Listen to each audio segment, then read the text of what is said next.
Good evening and welcome to this meeting of the Wendell Town Board of Commissioners. We're happy to have all of you here tonight. We have a good crowd here tonight. That's always nice. We're going to be led in the Pledge of Allegiance tonight by Commander Jim Kelleher from VFW Post 148 here in Wendell. Thank you so much for being with us tonight. We surely appreciate it. Thanks. It's good to see everybody again. If Yeah. you please stand, face the flag, place your right hand over your heart, and repeat. Say with me, I pledge allegiance to the flag of the United States of America and to the republic for which it stands, one nation, under God, indivisible, with liberty and justice for all. Good. Thank you, ma'am.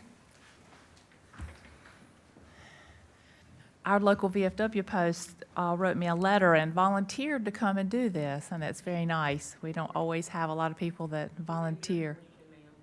American Legion, I'm sorry. I got it, I'm sorry.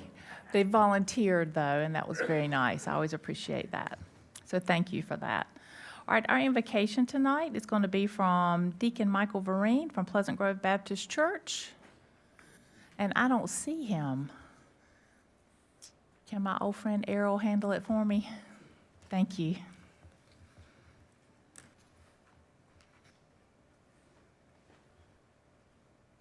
This is Errol Briggerman from Wendell Baptist Church. Hello.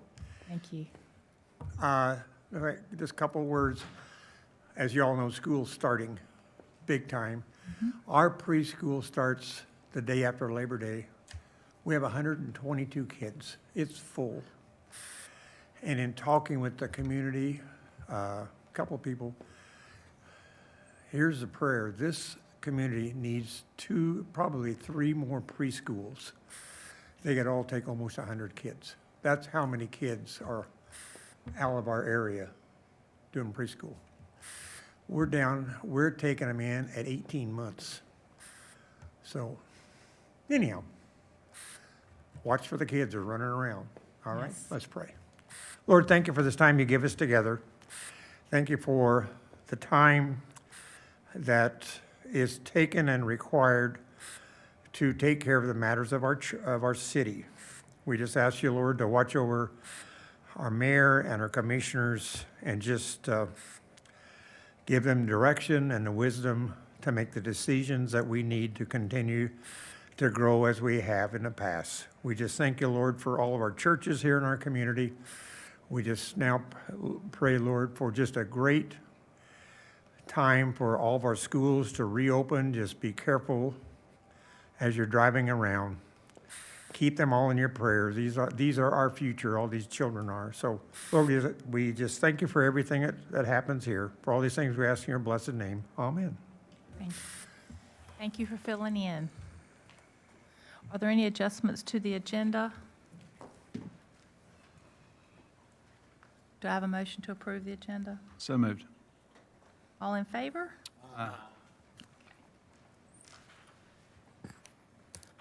Real quickly, public comment. You can participate in public comment by signing up the night of the meeting at the entrance to the boardroom, and you'll have 3 minutes to speak, or you can submit written comments via email to the town clerk as long as she receives them by 5 p.m. on the Friday prior to the Monday meeting. And please include your name and address for the record.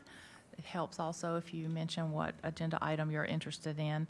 That's not required, and it will be read into the record for a length of 3 minutes. And we have no one signed up tonight.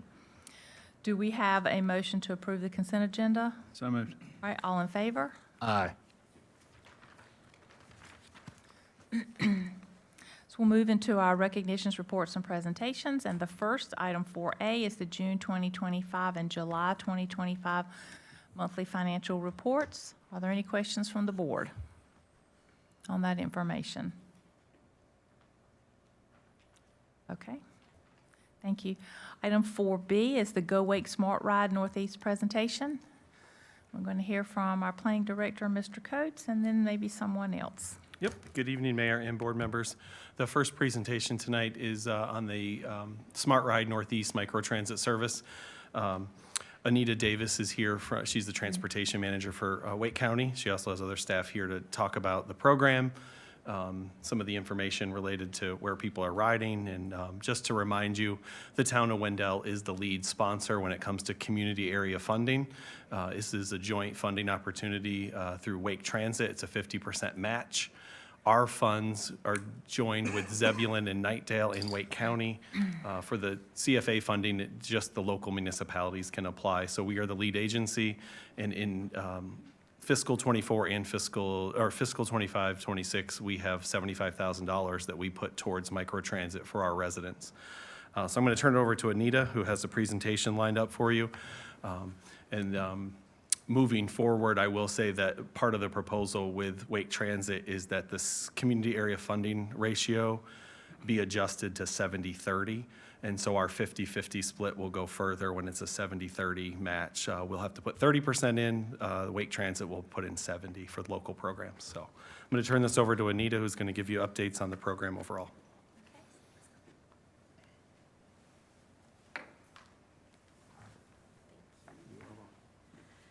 Thank you so much for being with us tonight. Thank you so much, Mayor, and thank you, Commissioners.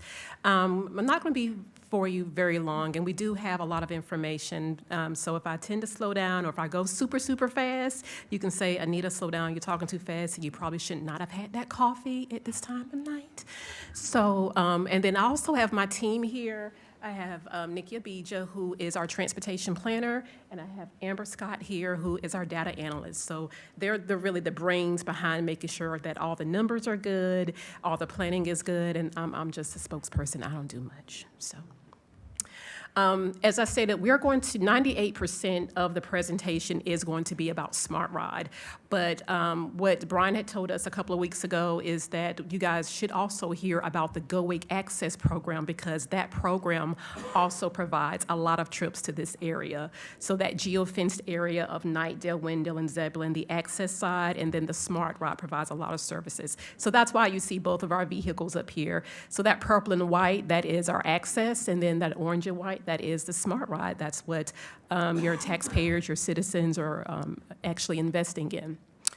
So for the presentation, as I said, I'm going to do just give some background information. We're going to do an FY25 data review on the Smart Ride services and access services, FY26 Smart Ride projections, the community engagement that we have done over the last fiscal year, and then we'll leave open for questions. Go Wake Access Demand Response Program has been a vital part of our community for the past 30 years in addressing significant gaps in transportation networks, specifically for special populations. This program is thoughtfully designed to ensure that individuals who are Medicaid recipients, elderly, disabled, or part of the special groups receive safe, efficient, effective, and reliable transportation services tailored to their unique needs. So the bulk of the access program is about 70% Medicaid. So that includes individuals all across Wake County. So as you know, right now, Wake County is leading in population. So that includes, of course, Wendell, Zebulon, Knightdale, Holly Springs, Garner, Apex, Cary, all of those areas, that area where Medicaid folks who need transportation to go to Medicaid-approved appointments utilize our service. Our paratransit program stands out by providing both mandated and non-mandated services, ensuring access to transportation to those who require it the most. Mandated is the Medicaid and the ADA services that we provide for Go Apex, and then the non-mandated services is what we would call like the rural transportation, the elderly and disabled, the smart rides, the microtransits. These are non-mandated services, but these are services that we provide because we realize there is a gap in services to the community. As I stated, mandated Medicaid and ADA service. The non-mandated is elderly and disabled, employment, rural, and microtransit. So that yes, Wake County does provide an employment transportation program to those who need transportation to go to jobs. If they need to go for background checks, if they need to go to get information from the courthouse, we also provide that transportation. Go Apex ADA. Let me adjust this so it doesn't look like I'm spitting on the mic. Go Apex ADA. This is actually a program that was also funded by the community funding area that Brian mentioned earlier through the Wake Transit Plan. And so we started working with the town of Apex about 2 years ago in relations to them wanting to provide a high-end transportation to their ADA recipients. The Go Wake Smart Ride started in 2019, and this started as just a pilot service. And we actually started that service in the middle of COVID. We applied for funding, I want to say 3 months after Wake County completely shut down and half of the world kind of shut down. And we were, shortly after that, we were notified that, hey, you do have this grant to study transportation, and you got to get on it now. So we actually developed that program from home. So we got a consultant. We work with the local community. We work with commissioners to develop this awesome program that has just blown up. The goal of Smart Ride is, of course, to improve access to jobs, school, healthcare, and other services for Northeast County residents. The objective was to launch microtransit services that provide the first 5 mile and the last 5 mile to rural residents. And that's because the area is so dense, it's so sparse. If we just did 1 mile, then a lot of people would not be able to get access to it. In the first year, the service provided an estimated 30,000 trips annually, and as of July 1, 2024, the service expanded to include Knightdale, towns of Knightdale, Wendell, and Zebulon, and this is also still being funded through the Community Funding Area Program. Also, we still do work a lot with Wake Transit. Wake Transit provides funding for Go Wake Access for us to provide more elderly trips and rural trips. And also, they provided funding for us to start the Smart Ride program. Here, there's a few maps. So the map that is listed on the left, that is our Go Wake access area. And of course, we have these broken down by zones. You have the northern, eastern, and southwest and southern zones. And then we still do provide services to Cary, Garner, Raleigh, and some areas that's located in Durham and Chapel Hill. The areas in Durham and Chapel Hill, those are transportation that's specifically for Medicaid beneficiaries that need to go to the hospital. Sometimes it's for chemo, sometimes it's for specialty transportation services, but we provide that. The map to the right, of course, is our microtransit service area. And I'll let Nikki and them getting into what the colors and all of that mean. I know it looks like a little cell under a microscope, but it just shows you the frequency and the density and how much people are moving within the area, which is very intense. Okay, next up, I'm going to give this to Amber. Good evening, everyone.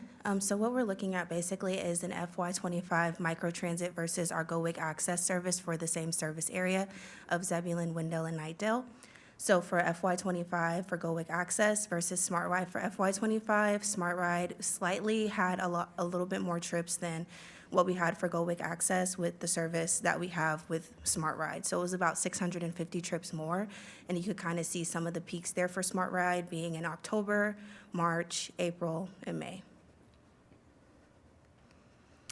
Here is our Smart Ride snapshot for FY25 from July 1st, 2024 to June 30th, 2025. So for the average trip distance, it was 8.25 miles. For the average trip duration, it was about 24 minutes. For the total passengers, we had 23,634, and for our total completed trips, we had 20,611. And here's just basically some charts we have of the total trips by status, unfulfilled type, the no-show types that we have, as well as the cancellation types for the entire fiscal year for Smart Ride.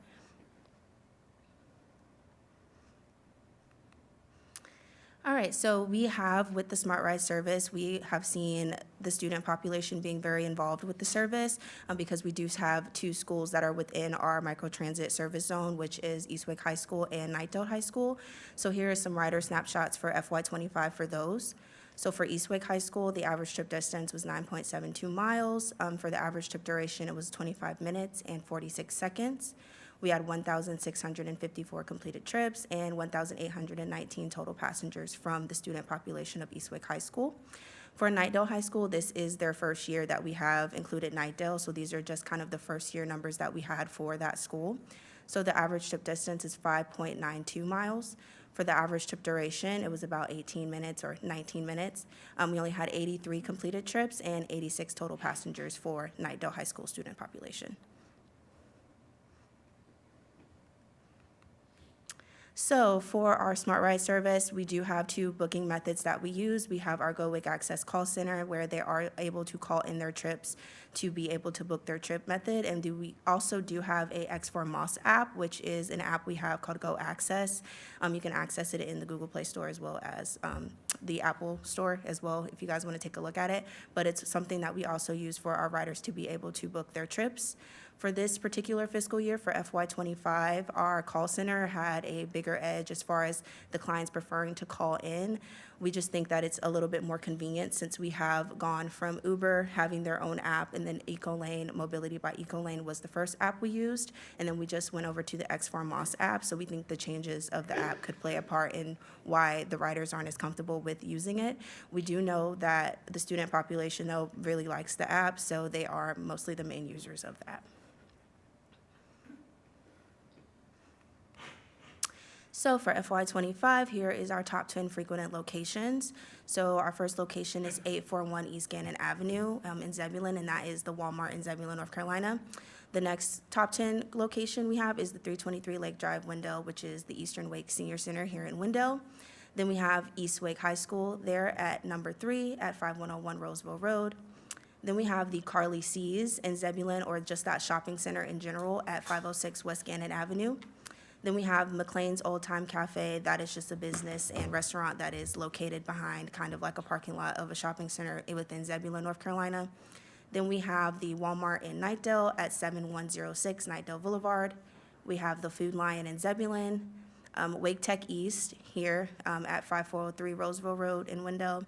Then we have the Lowe's Food in Knightdale, North Carolina, with 2001 Wide Waters Parkway in that Wide Water Shopping Center. And then for number 10, we have the Wendell Falls Shopping Center at 2232 Wendell Falls Parkway, kind of near the McDonald's and the Bojangles area.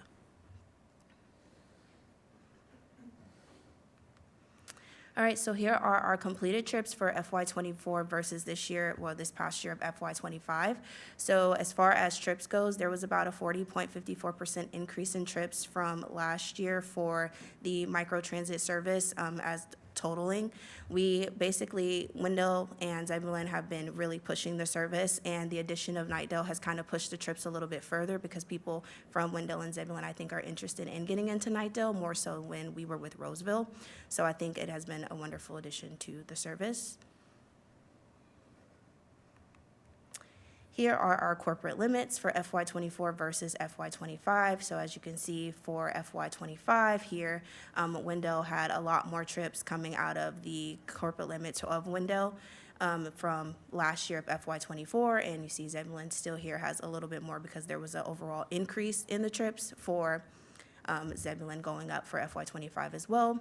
Roseville, we see here for FY24, and we have not had anything for FY25, but I just wanted to use that basically kind of as a comparison to what Knightdale looks like in their first year here on the side for FY25.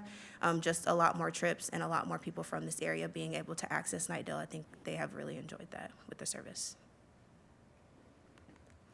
Here is our total ETJ from FY24 to FY25. So of the unincorporated limits of our ETJ, we have seen an increase in those trips for FY25 between FY24 and FY25.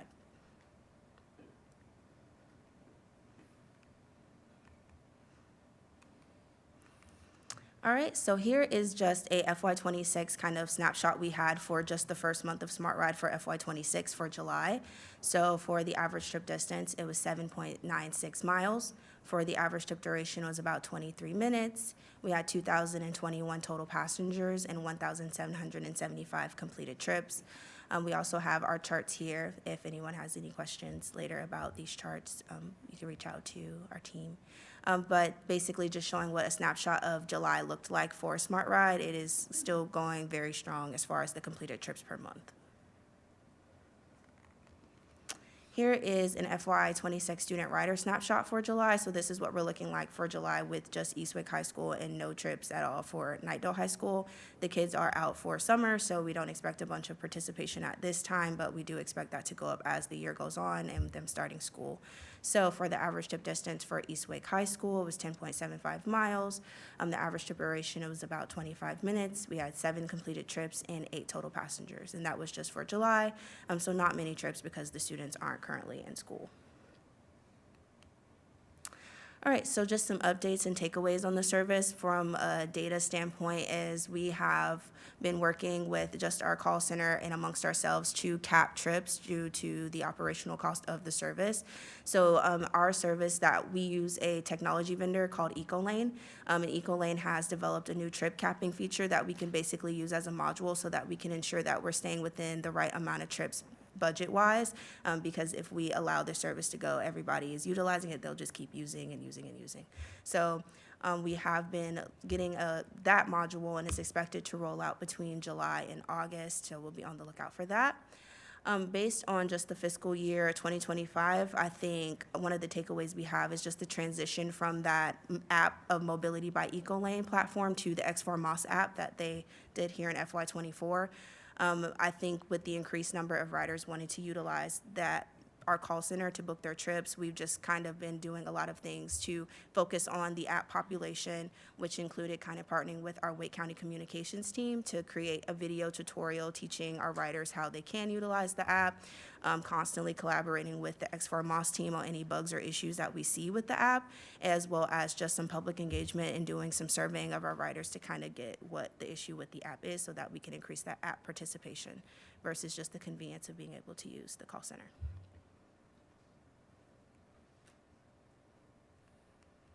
Do we have any questions about the data? Any questions? Got a couple. Yes. So the ability to limit it in that, I'll start at the back and work my way back to Yeah, the beginning question. sounds good. So on the last piece, the ability to limit or to cap it, is it purely on the number of rides or purely from a call? Like, what are you able to cap within? It Can you is- cap a location? Can you cap? We're basically able to only cap the number of rides per rider per month or week or quarter. Okay, so it's a per rider. Yes. Okay, that's helpful. See, this is why you asked your question from the end, because I had 3 more questions, but that answers the other 3 questions. Okay. So thank you. Thank you. What is the number going to be? I'm so sorry. That's okay. What's the cap number going to The be? trip cap, so Yeah. right now, we'd probably have, we can get that information and get it back to you. I just know, like Anita stated, we have the contract renegotiation, so I wouldn't want to give you a premature number. understand. But we could give you get that information for you and it'd be more accurate and get it Now, back to just you. please be cognizant of the Eastway High School kids. I think a lot of them, their only way they're able to participate in after-school activities, a lot of them, or they make use of that. And I want them to continue doing those things and playing sports and It is important. staying busy. I think you can be busy one of the reasons why we do capture the high school data. separately. Yeah. When we develop the program and start doing the Come up to implementation. so they can hear you, everyone can hear you. Yes, sorry. So when we developed the program and we started doing the implementation, we never thought about the high schools, which is, how do you not think about high schools? But this was in the middle of COVID. So once COVID stopped, we thought about, okay, we know that there is a shortage of drivers in public transportation, but we didn't think about that there is a shortage of drivers in public school transportation as well. And so there are a lot of parents looking for alternative means of how to get their kids to school, how to pick them up, how to get them to be able to get jobs after school and all of those other after-school activities. So then here comes Smart Ride, and then here comes all of the marketing efforts that went into it. And as they start to see this little orange and white bus come through, and they started to call us and say, hey, can my kid use this to get to, a job at McDonald's or, the Walmart Center? And we're like, sure. But what about if they need to get to Wake Tech? Sure. Well, what if they miss the bus or they have something after school and I still have to work? Can they utilize it? Well, sure. But what that also kind of created is this abundance of high school kids utilizing the service with a very small amount of vehicles. And we still want to make sure that that the service is available to everyone in the public, but we needed to be very sure and very certain that we capture that information so then we can have those conversations with Nightdale High School and with Eastwake High School to say, hey, Smart Ride is doing a lot of service to this school. We have to look at potentially where some additional funding can come from if Wake County Public Schools is not at a place where they can say, okay, we can, donate, some activity buses, or we can do this, we can do that, we can get these kids to Wake Tech in the area. So that's why we capture that information, because we're trying to build a case, not only to Wake County Public School System, but also to our Wake County Board of Commissioners to say that Smart Ride is providing a lot of service. East Wake High School is in an unincorporated area. We can't state and say that we think that the town of Zebulon citizens and the town of Wendell citizens and the town of Nightdale citizens, their tax funds to go to an area that's unincorporated. Then who funds it? Does Wake Transit fund it? Does Wake County put more funds into it? But that's one of the reasons why we capture that information and that we continue to work with the schools, so we can have that conversation to say we need to look at expanding in funding. It's a problem of being so very successful. Yeah. But it's very important to me that they get to participate and get to do the things that they want to do. Absolutely. It's very important to me. So, Absolutely. are there any other questions or comments? Yeah, I have Yeah, go ahead. Just one more, and the ability to limit it, right, I want the kid to be able to get to school if they miss the bus 5 days a month, 5 days a month. And I had not considered the after-school activity piece. And so you saying that makes me, right, I initially thought limited to once a month. The activity piece is important too. I would argue that if you go back to this slide about how we started, what we're doing today is not what we designed this program to do. Absolutely. No. It's not doing what we planned for it to do. It's not even in the same place it was when we designed it. That said, public transportation is by definition trying to move the public around, and so it's going to evolve. I will say, from a Wendell Commissioner perspective, and I appreciate the county, I heard 70, and I think the county should own a whole lot more. But the reason that there's a bunch of trips is because the school bus, right, like the Wendell Elementary is out of a school bus once a week, right? Like it's Wake County tax dollars that are being paid at some level to someone to drive people to places. And so the county commission should look at that. They are ultimately the ones writing a check to the school system and partnering with us in this. And the only other thing that I'll raise when I raise that is I heard Medicaid several times. I'm sure that y'all have things broken out into silos and in different pots. I also know that rising tides or tides affect all ships. And with potential cuts in Medicaid that the state's going to see, we need to be cognizant of that, because you may see the same problem and or data set that we see with the high school with that population moving over. And that would be a place where, for this board, y'all are going to be making a decision around subsidizing all of Wake County and all of the Medicaid needs, because we've now opened a box where we're trying to be helpful.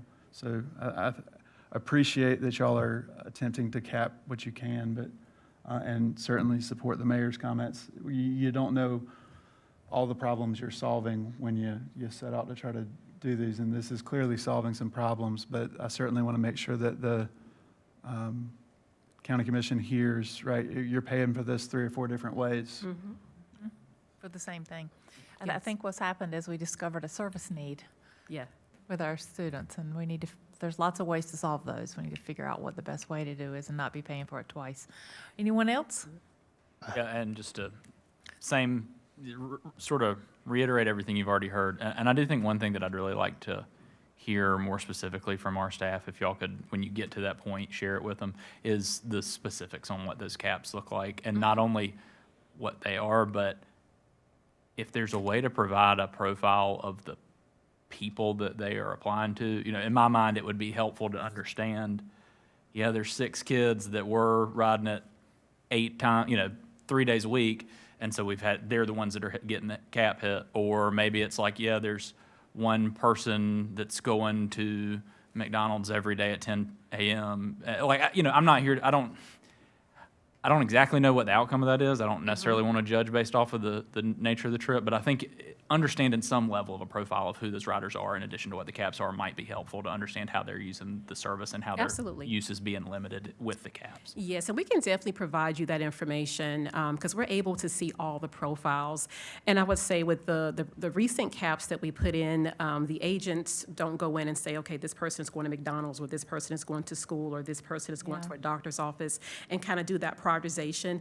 What it says is that, okay, this is the pot of trips that we have for that week or for that month, and to make sure that we don't go over that budget, this is the absolutely max amount of number of trips that can be provided. And sometimes, unfortunately, it may fall on someone who is, needing to go to work that day or having to go to school that day. But as Jason stated, this is why it's important to make sure that not only the county commissioners are at the table and making sure that Wake Transit is there and making sure that everyone who funds these programs understand that as operational costs increase, then funding needs to increase as well. The more trips that we can provide, the more vehicles that we have, the more staff that we have, then the more services. Unfortunately, Go Wake Access and Smart Ride, we can't provide all of the services. That's why we have so many transportation programs and agencies in Wake County. I mean, we have the Go Wake, we have Go Cary, Go Triangle, Go Durham, Go Raleigh, and there's still a gap in services and transportation for people who actually need to use it because they have to use it. So we're not talking about these choice riders where they have a vehicle, but they just want to take the kids out to the park and they don't want to use their vehicle. We're talking about people who absolutely have no other means of transportation. And just as Jason said, as Medicaid starts to decrease, that's something that the county, of course, we're under the social services umbrella. So the senior leaders are also looking at that. We're also kind of staying abreast of those conversations with the state and on the federal level as well to say, okay, when is this going to affect us? How do we plan to make sure that if we are no longer able to provide Medicaid transportation, what happens? Does that mean that the funding pot for rural transportation increases, for elderly and disabled transportation increases, for microtransit increases? So we are having those conversations with the state and the federal, and the county commissioners are aware as well. And Wake County Public Schools. And Wake County Public Schools, yes. Because at the East Wake High School, I believe you said there were 8 trips, 8 riders, 7 trips, something like that. And the school just started today. So in July, I suspect that might have been young men and young ladies maybe going to football and band and cheerleading practice. And I want them to do those things, and have those experiences. And so, all right, thank you. I have a Anyone question, else? Madam Mayor. Yes, go ahead. I ask this because I appreciate what you guys are doing, but sometimes it takes tough questions to solve tough problems, and I'm sure you're aware of that. Yeah. I would hate to be in a position where I've got a triage between a chemo trip, a trip to the job, a trip to the store that might be elective, and so on and so forth, because in everybody's position, it is important. I mean, that's their reality, so I get that, and I'd hate to be in that position. At some point, I guess we're going to have to be together. But just so I'm aware, have you had negative feedback on this? Yes, we have. We have had some negative feedback. I want to say, so this is August, so like around June? I think around June. June, we actually had someone contact, it was one gentleman who contacted several news stations because he was very upset that he got a trip in, and I think he called the very next day, and we had reached our cap, but he didn't understand what was going on, so he was very upset about it. But once we had an opportunity not only to speak with, our communications team and the reporters as well, and we put out a statement, and then we spoke with this gentleman, of course, as the rider, and they don't understand all of the dynamics and the things that happen behind closed doors. They just know, I called, I've been getting a ride, I need to get here. When I call back to get a ride, I need to get back. I don't care about all the political, financial things that are taking place behind closed doors. I just need my ride. And that's so understandable, and so we understand that, but there's a lot of dynamics at play when we talk about funding. For example, our operating costs doubled in less than 6 months. So the vendor that we have, we were paying one rate. Now we're at a fully allocated rate, where not only is it just the trip costs. It is the fixed rate. It is the pass-through costs that we pay for our vehicles, maintenance, and all of that is now included in that allocated rate, which now caused the rate to double. And so that plays a part into the number of trips that can be provided with the grant funding that we do have, keeping in consideration that, we're working with towns in your budget as well, because we don't want to, blow your budget way out the water, especially since it's already been voted on. But all of those things that we have to take in consideration that, once that rate goes up and what we have to pay our vendor to provide the service, then it's like, okay, what do? We go back to Wake Transit and say, we need some more funding because the rate has increased, and Wake County still wants to provide the same level of service that we did in FY25, even though the rate now has doubled, even though, we have all these other things going on. But in order to be able to provide more service and efficient service at the rate of demand, we have to have more funding. One more follow-up, Madam Mayor, and I'll be done. Thank you. I guess what I would say is, and I don't want to armchair quarterback you. You guys are the subject matter experts, and I understand that. I don't want to be a situation where someone got a trip to get to one place and can't get home. Yep. So there's got to be a reserve or a contingency or some sort of discussion where, okay, our Absolutely. system's got to be better because it represents all of us. Yes. And when I get a phone call from a constituent that said I got there and I couldn't get home, Yep. Yeah, and I do remember that gentleman, and that's the gentleman that actually called to the news. But we went and pulled the information, and he was able to get back home. I'm not sure why. I thought initially he called and there was some miscommunication, but he was able to get a trip back home. more of a cautionary tale. Cautionary, so we don't yes. So, make and that we would mistake never, again. absolutely, sir, and we would never abandon someone. So if we provided the service to get them to their destination, we would definitely make sure that they had that return trip. Thank you. Appreciate that. Thank you. You're welcome. I do have a couple quick questions, I think. How many vehicles do we have currently that are servicing our area? 4 vehicles. Okay, so we have 4, and it seems like I remember us hearing a presentation before, maybe approximately, maybe way off, $20 a trip. So when you say we're doubling that, so we're going to $40 now, and that's, again, I know an estimate, but does that sound about right? Individual trips, yes, but not total operational costs. Okay. Yep. So, plus then, okay. And then, when you say an average trip duration, is that the amount of time that somebody is in a vehicle, or when you actually call for your ride and you're engaged and they're on the way? That is in a vehicle. Okay. Yes. So actual time in the vehicle? Yes. That doesn't count the additional time that they may be 10 minutes away when you secure your ride, so 10 minutes to get to where you are, and then an additional 20-some minutes to. Yes. Okay, understood. All right, And thank you. trips can be booked within 24 hours, so sometimes they have their time the day before, and they just know they'll be there at that time. Okay, and are we tracking I assume we're tracking similar information when you call versus when you use the app? Is it Yes. easier to track information on the app? Yes, I would say so. I would say so because it shows you the timing of which you're supposed to come in, and you kind of see that in real time, whereas if you make a call to the call center, you don't get that information in real time. You just know what time they're supposed to be there. And if you have any questions about your ride, you could call the call center in that moment, and they can give you that information, but the app shows you the information in real time. Okay. And do we, meaning the town, do we have that new app information? Because I think it's changed since the last time we had a presentation. Yes, they have the app, the X4 Moss app information, and we can get any information you guys need. Perfect, thank you.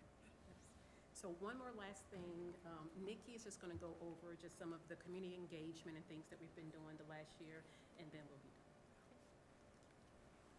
done. I guess I get to land the plane, so I'll try to be quick. Take your time. Okay, so I guess as the saying goes, if you're going to do something, do it right. And so we try to continually collect feedback from our riders. We've actually done 2 surveys with Smart Ride riders, and we thought it was appropriate since we have had a new operational vendor come in and we've also had several app turnovers. We thought it was really important to make sure that we're continuing to provide a quality service for our riders. So this most recent survey that we did a couple months ago, we distributed it several ways. So we did physical mail, and we also had an online format. We advertised the survey on our vehicles. There was a QR code on the vehicle. It was on the wake.gov website. And we also send out mass emails because when the riders register, we need to have that contact info for them. As far as an overview of the responses, we had 33 responses, and most were collected in about 15 days. We did have some trickle in after the fact. We still get the occasional mail one. I'm like, okay, Auntie, you could have gotten that earlier. But all right, rider demographics. So this, I think, is really important to note when we are comparing the Go Wake Access and Smart Ride programs. So as Anita mentioned, Go Wake Access is primarily Medicaid, so it leans very heavily to that 65-plus demographic, whereas we can see with Smart Ride, it is pretty universally used across all age demographics. We do still have that 65-plus, disproportionately represented, but as we've seen, a lot of students use the system. We also have people going to employment, and I'll cover that a little bit later. But it is something that is used across the general public, which was exactly what we wanted, to be able to fill those gaps. I think one of the important things to note about microtransit is that it is that kind of like first mile, last mile, or I guess in our case, 5 mile service, whereas fixed route tends to be for commuters. I think historically, oftentimes, fixed route really just does focus on people getting to big metropolitan areas and then out of them at the end of the day, which isn't going to fit in all of those age categories. That's going to create a gap. And so that's exactly the problem that microtransit is trying to solve. And we're really excited about the fact that it's kind of universally used across all of the ages. So as far as the services, people are accessing a lot of medical appointments. We also have plenty of people using it for employment, grocery stores, which this speaks to that data Amber had about the most frequent stops, those top 10, school, of course, and then regional transportation connections. So we thought this is really important because microtransit, specifically Smart Ride, does not exist in a vacuum. We have a lot of Wake Transit partners that we partner with to make sure that our systems are working together. Smart Ride is really important because it allows people to reach those Go Triangle and Go Raleigh stops so then they can make that regional connection into Raleigh if that's where they're choosing to go. Because when we are out in the community, that's usually one of the first questions that we get asked is, can you get me to the airport? Can you get me to downtown Raleigh? And that's not exactly what microtransit is designed for. It's supposed to remain in a dense area so that we can maintain that kind of 20-minute wait time, which is honestly, I think a little bit lower than the national standard right now. So we're doing pretty well in that department as well. And then we have another category. So McLean's, is that what that is? I guess. Party at McLean's. At the Walmart, let's go hang out. Frequency of use. So kind of similarly to what I was mentioning before, it's not just commuters who are using this system. The majority of people, well, I would say a little over half of the people, are using it either every day or a few times a week. So those students who need to get to school every day, those people who need to get to employment, as far as, maybe in the summer, those students who are going to those summer activities infrequently. So it's really important to note that it's kind of fitting into people's lifestyle greater than, again, commuting. And then, of course, we have those few people who are going to need it for the occasional doctor's appointment, et cetera, et cetera.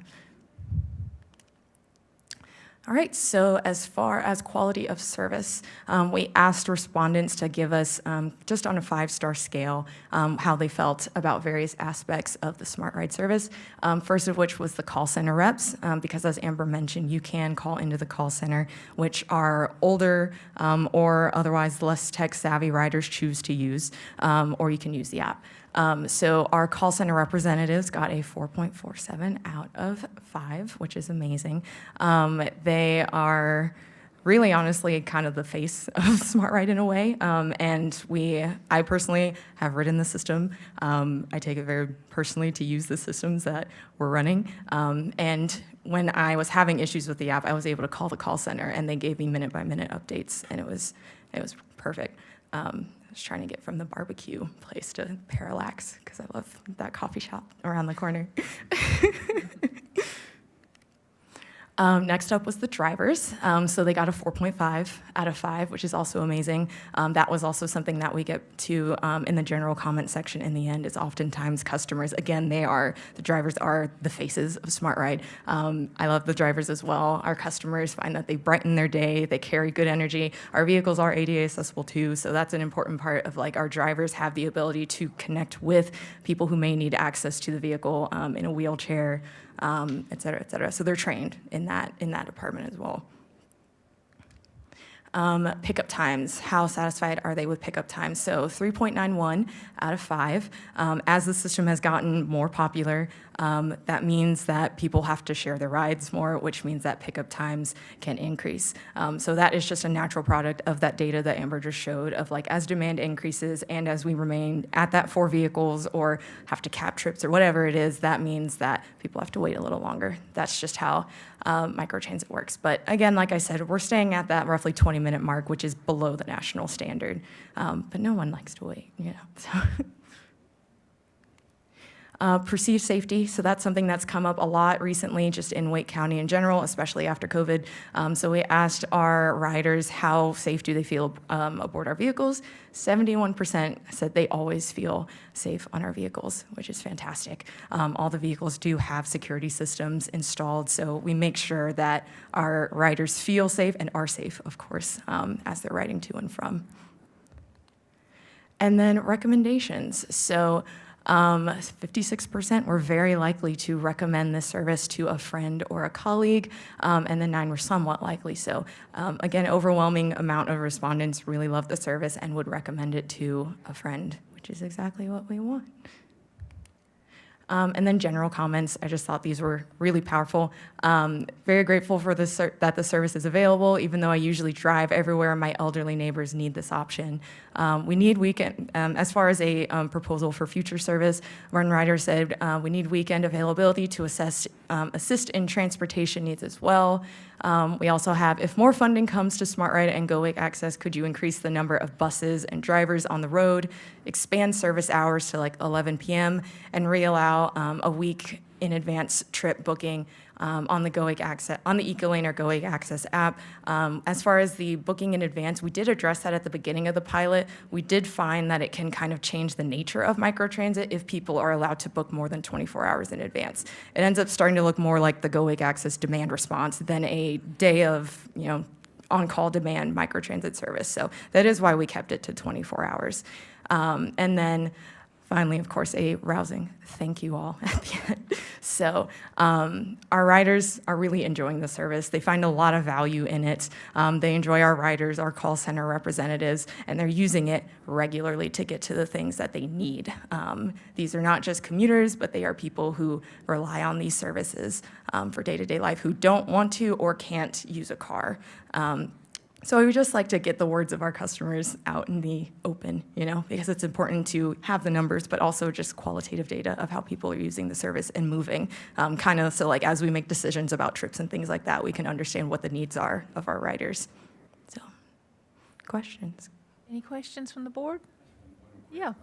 You mentioned earlier about medical visits being a popular use for this. If they're booking a trip to an office, how do they go about booking the trip back home? Like, I mean, sometimes that's a little bit unknown as far as how long they're going to be there for. Well, because it is on demand, they can book it right on their phone or through the call center immediately. So if they're not sure when their appointment's going to be done, they can call right after their service is done, and they can get a ride within about 20 minutes and get picked up. And then, of course, if they know when the appointment starts, they can book it at least max 24 hours in advance. So that's the difference between Go Wake Access and SmartRide. Go Wake Access, you do have to have like a firm pickup and drop-off time for your origin and destination versus SmartRide. It's pick up your phone, use the app, call, and you will get a ride in 20 minutes. So if I have a lot of patients who use the Go Access, and they come to the office and sometimes they're there and they don't know how long it's going to take. They think it's a 30-minute visit, and then maybe now it's getting 45 minutes, and then they kind of get panicked and like, I got to go, and they're out the door. The driver's going to leave me. So I mean, how do we how do we better, I guess, how do I better educate them, or how do we handle those kind of situations? I mean, from your perspective. I would say that ongoing communication with the drivers is also important because it is, I mean, drivers do have to leave in a certain amount of time to maintain fairness for the next rider. But as far as with Smart Ride, they can get another trip. It just means that if they're late, they'll have to wait a little bit longer for the person to come and pick them up again. So they will always have a ride home. It just, if they end up missing that ride, they'll have to wait for the next trip to become available. Yeah. One more quick question, Mayor. Is this presentation part of a scheduled update for us, or did staff request this, or what's the schedule so we'll be aware? Scheduled update How often do we get this? annually. We speak with the towns in the geofence area on a quarterly basis, sometimes on a monthly basis, but for actual coming to a commissioner-led event annually. Thank you. What is the current cutoff time-wise? Cutoff time, You have a comment, they want to extend it to 11 PM. is it 7 p.m.? Right? 6 p.m. for Smart Ride, yeah. Okay, which I agree with. All right, thank y'all. Thank you. And if you have any additional questions, or if you think about something later tonight or later this week, you can definitely get in contact with me, and we'll provide you as many updates as possible. If the board can direct it to staff, and we'll have staff work with staff like is customary. Thank you. Absolutely. Thank you so much. All right, item 4C is the Eagle Rock Road Extension presentation. Mr. Coates? Yep, good evening. I just would like to say thank you to Anita, Nikki, and Amber. It's always good for them to come out and give you all an update, and update on the places. You can see where people are going. They're using it for a variety of everyday needs. So this next item, our consultant VHB, who we have under contract to design road improvements at Eagle Rock, Wendell Falls Parkway, the Eagle Rock Road Extension, which is the item before you tonight, and then also a concept level plan for the intersection of Selma, NC 231, and Wendell Boulevard. So tonight, Andrew Top is here from VHB to give you an update on the Eagle Rock Road Extension. We spent some time analyzing data to determine what that future road extension should look like. Some moving parts in that area. Wendell Commerce Center is under construction, and we'll be building Wendell Valley Boulevard that, once it crosses the tracks, will connect to Wendell Falls through Wendell Valley Boulevard on that side. This is a capital project from fiscal '25. It's carried over into fiscal '26. Andrew is here to give you the update on the Eagle Rock Road Extension and how we're moving forward on this project. So I'm going to turn it over to Andrew and have him introduce himself and go over some slides, and we can answer any questions that you have at the end. Okay, thank you. Thank you, Brian. My name is Andrew Top. I'm a traffic engineer with VHB, and familiar with this area, and have done a series of studies in this neck of the woods of the town. And Brian and staff have asked that just give you an update of how we've gone about the study and where we are at the moment. As we've looked at some different types of concepts, some alternative intersection designs, we just really wanted to kind of share where we've gone so far, and we've also shared some of this with NCDOT for their buy-in as well. But I was just going to touch a little bit on the context relative to the other things happening from a streetscapes perspective, the Collector Street plan, as well as the development activity. We know that this is a really high-growth area within the town's limits. And then I'm going to walk through the 4 options that we looked at in detail as part of this study, and then kind of show you some of the operational results. So just to kind of jump right in, this is our arterial and Collector Street plan, and as you see Eagle Rock there in the center, that sort of cyan piece at the very northern end is that realignment. We know how Eagle Rock aligns with Wendell Boulevard today. It's at a very skewed intersection. It's very tight through that corridor. The college is on the south side. There's just a property just on the north in that corner. Site distance isn't particularly good. And then Wendell Commerce Center we know is coming, and then we'll bring in their main entrance into that signalized intersection And in addition to the various roads that are planned, and Brian mentioned the connection to Wendell Falls to the south over the railroad tracks long-term, you see the amount of development right here, both sides of Wendell Falls. Wake Tech is moving right along, but what's open now and what's being constructed, there are more phases and more improvements included with those various phases. Residential to the north, other commercial development to the south, but predominantly a lot of residential that will ultimately use Eagle Rock to connect to 264, connect to the interchange there. So this connector becomes very important for the community to the south to really access Rollsville Road, Wendell Boulevard, as well as those interchanges. And that sketch on the right is just a snapshot from the Wendell Commerce Center that shows how this new road right now stops at will stop at the railroad tracks, but will connect all the way up. And then that angled connection of Eagle Rock, that's the one that we're really looking at to reroute. And that was the problem kind of posed to us, is how do we connect it? What does it look like? And just real quick, we do traffic forecasts in the area. We make use of all the available data that we have in terms of a regional model that forecasts different land use projections all across the county. And then we also take fresh turning movement counts. Brian and Mark and staff provided a lot of traffic impact studies that have been done for all these individual developments all in this area. And all of that gets kind of put into our models in terms of future growth. And it's some of the highest growth in the county right here in this spot. We usually see 1%, 2%, 3% growth. 2, 3% is very high per year. And what we see at this location, based on the pieces of information, the tools that we have, is some of the highest in the county. We have that lower table shows you trips per day at the various legs of our main Eagle Rock and Rollsville Road, Wendell Boulevard intersection, and all of them basically double in traffic from 2024 to 2050, which is very aggressive growth. And even with the freeway that we have, the 264 connection, there's still a lot of demand to continue using these roads. So really creates a bit of a challenge to get things to work from an operational standpoint, from a traffic standpoint. And 15 improved developments, and then of course anything that's programmed. Wendell Commerce Center's building is under construction right now. They're putting in lanes, they're putting in their approach.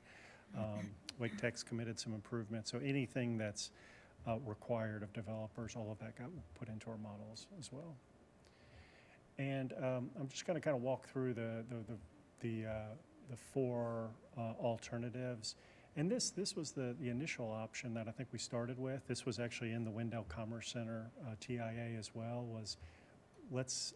We know that if we were to connect from Old Tarboro, Eagle Rock, towards the Wake Tech intersection, that would be too close to the existing Rollsville Road signal. It just backs up through that intersection, and NCDOT really told us from early on that you can't have a full access. However, if you push it further east, all the way towards the Vichy micro measurements intersection, then you could potentially get a full access intersection where all left turns occur at that one location, northbound lefts, eastbound, westbound lefts towards that micro measurements. And when we looked at that option, we ended up with some operational issues just by having a 8-phase and just a full access signalized intersection. We had some fairly long queues.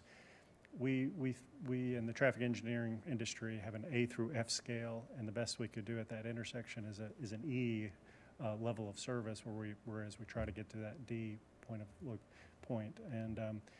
And really what some of the challenges were is just such a heavy movement of northbound left turns coming from Eagle Rock that want to go to the interchanges, want to go to Rollsville Road, Wendell, roughly about 800 left turns at one spot, which is a really incredible number to try to push through a signal. And then the return eastbound movement is a heavy right turn heading back south, and that's where you get to all that development, all that construction to the south, downtown. those were really challenging spots for us.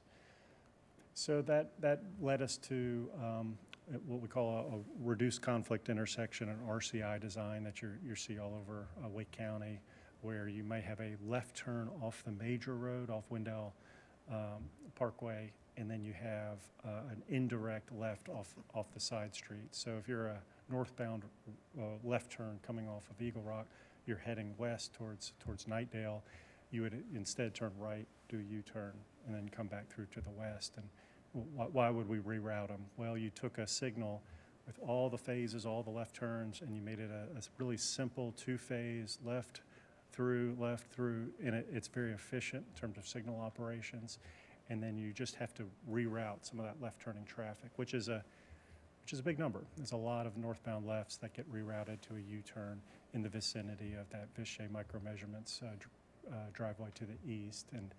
And this was alternative 2. And it certainly performed a little bit better than our initial alternative 1. However, we heard some concern from town staff of, well, that's a lot of traffic that gets rerouted.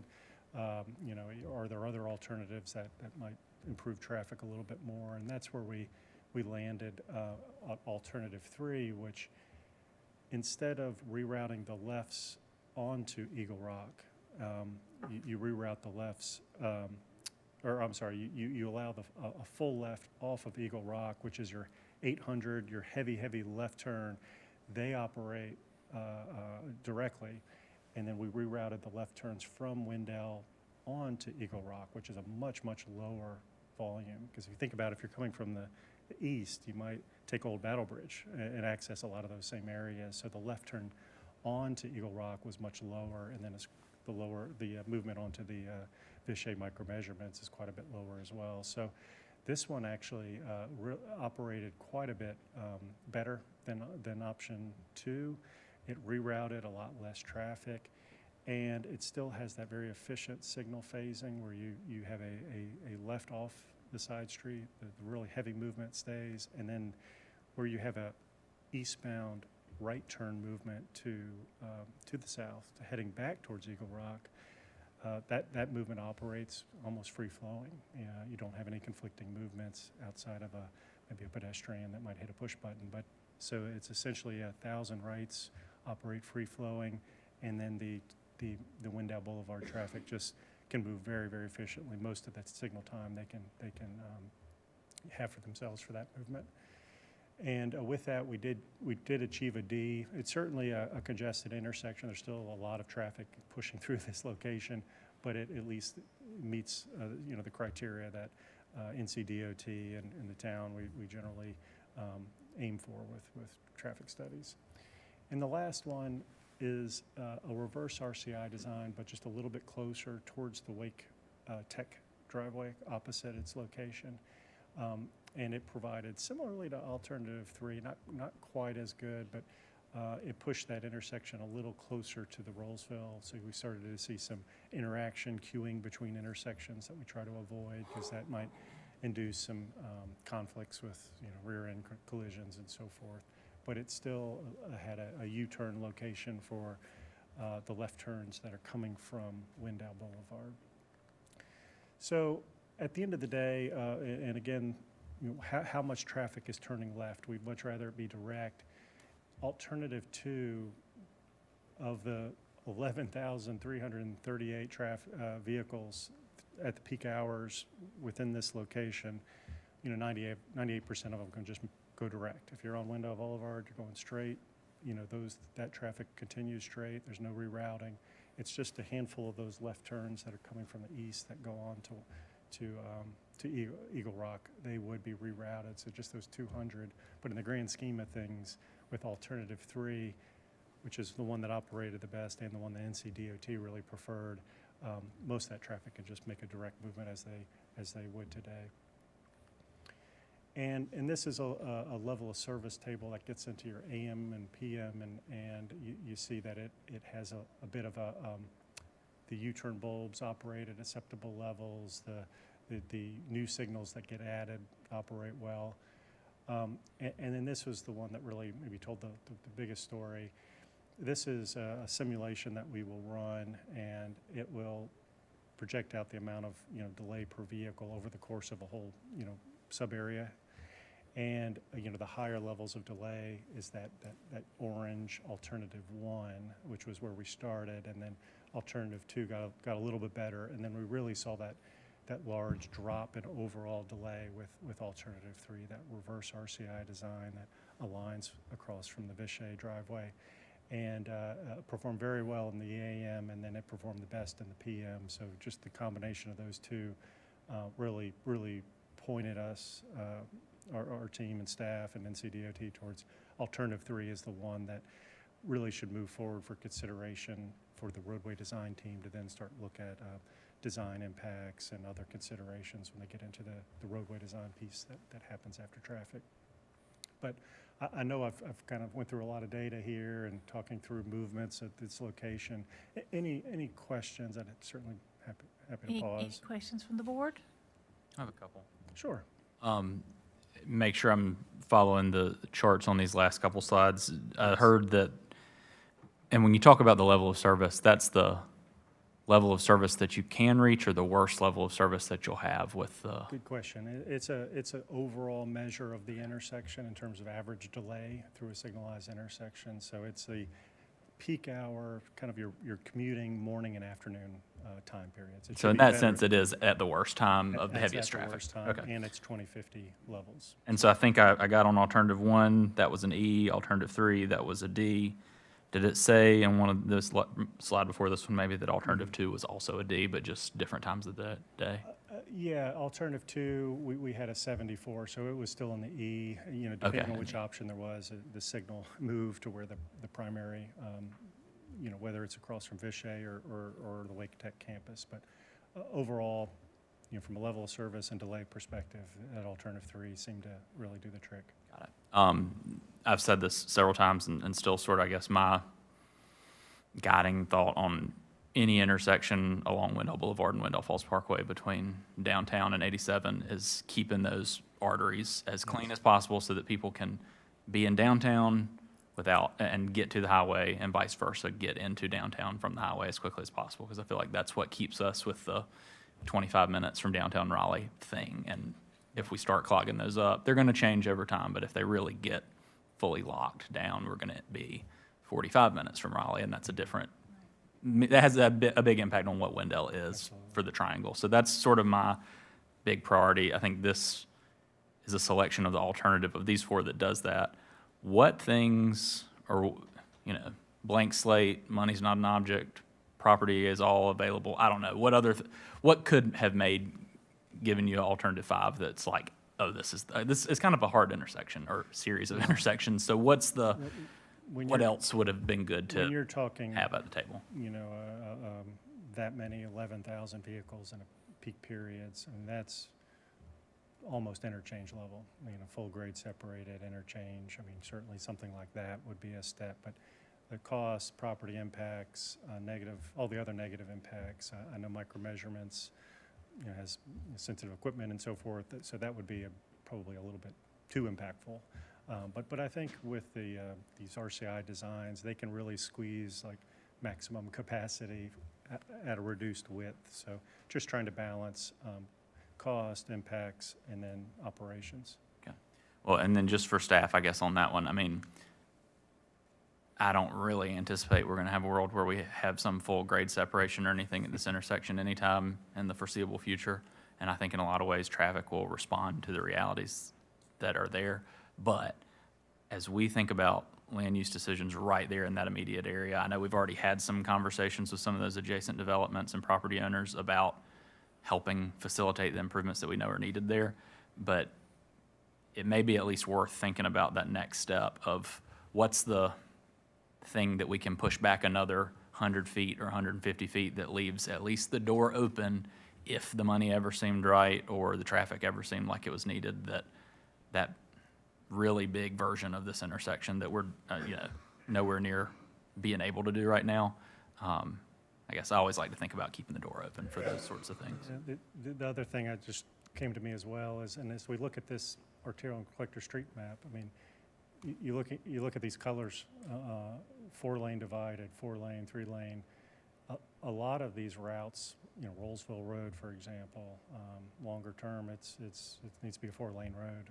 Some of these roads really probably need more through lanes. Eagle Rock, even to the south, is considered as a 4-lane. And as we laid out our other intersection towards Wendell Falls, we were originally thinking, well, what about a roundabout? But we need to think about these 2 roads being 4 lanes in the future, where a signal option can arise as kind of the appropriate solution there. So, yeah, additional just through lanes.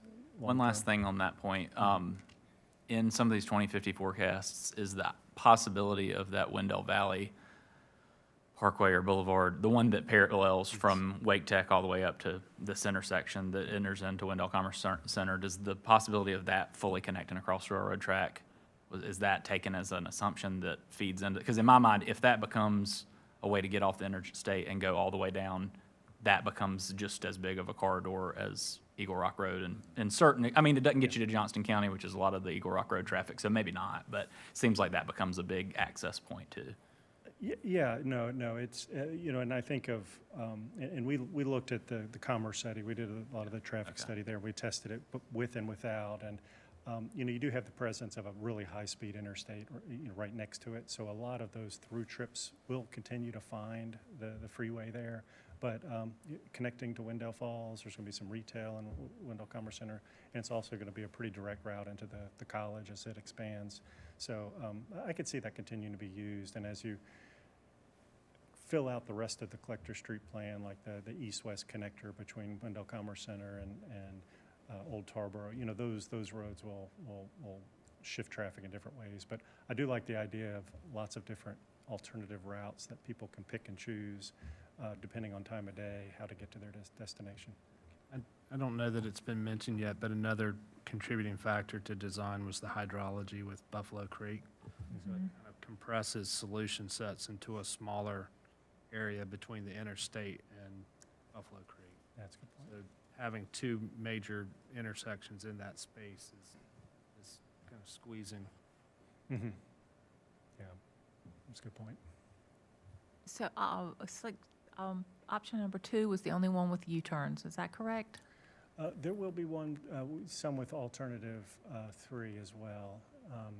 And it's maybe a little bit difficult, but that upper bubble, there will be a couple of U-turn bulbs where you see the 32, and there'll be a U-turn bulb at 31 opposite the Wake Tech.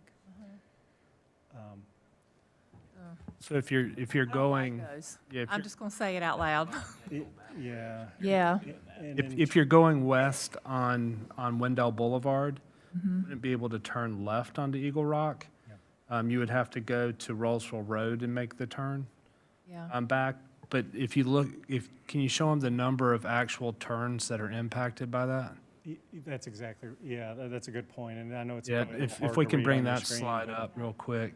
Where you see the. And the point, Mayor, is it's 200 trips. Yeah, okay, yeah, this one tells it pretty well. So there's a little bit of U-turning traffic, but. This is an option for a very small number of trips. 98% of trips will not have to do that. That's what I'm saying, the ones that will need that. Everybody else moves quicker through the intersection. So this is one where DOT's happy on congestion management, and the town is as happy as it can be to Well, I noticed everybody's meet y'all's scrambling to make policy me goal. okay with it. I don't like the U-turns, but I'll just, and I guess everybody knows that. So, but if it's like that, I don't know, I'm gonna mull it over. Any other comments or questions? Did you- One more. Go ahead. I was just going to add in, Mayor, that I think the 200 people may go away.